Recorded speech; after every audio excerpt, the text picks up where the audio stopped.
বন্ধুরা, এটা হচ্ছে পাহাড়ি চড়া বলে। পাহাড়ি ভাষায় এটাকে চড়া, পাহাড়ি চড়া। এখান থেকে বর্ষার সময় পানি একটু বেশি থাকে। এই যে উপরে ভারতের থেকে সব পানিগুলো এদিক দিয়ে আসে, বিভিন্ন পাহাড়ি পানিগুলো আসে। এটা ঝর্ণার মতো, ঝর্ণা থেকে এইভাবে বিভিন্ন ছোটো ছোটো এই ছড়াগুলো সৃষ্টি। এগুলো দিয়ে ওনাদের অনেক উপকার হয়। পাহাড়িদের একটা যাতায়াতের পথ। এই যে বিভিন্ন ধরনের মাল বোঝাই করে নিয়ে আসতেছে নৌকায়।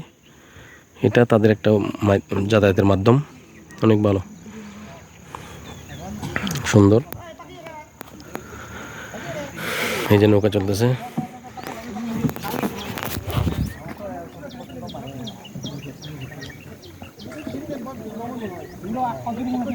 পানিগুলো অনেক স্বচ্ছ, একদম স্বচ্ছ পানি। এই পানিগুলোই ওনারা খায় এবং এখানে কূপ তৈরি করে ওখান থেকে পানিগুলো পরিশোধন করে তারপর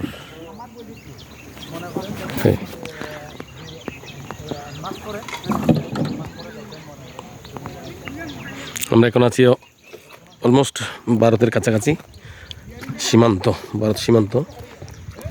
আমরা রাজস্থলী থেকে অনেক ভিতরে বান্দরবনের গহীন অরণ্যে চলে আসছি, সীমান্ত এলাকায় পারুয়া।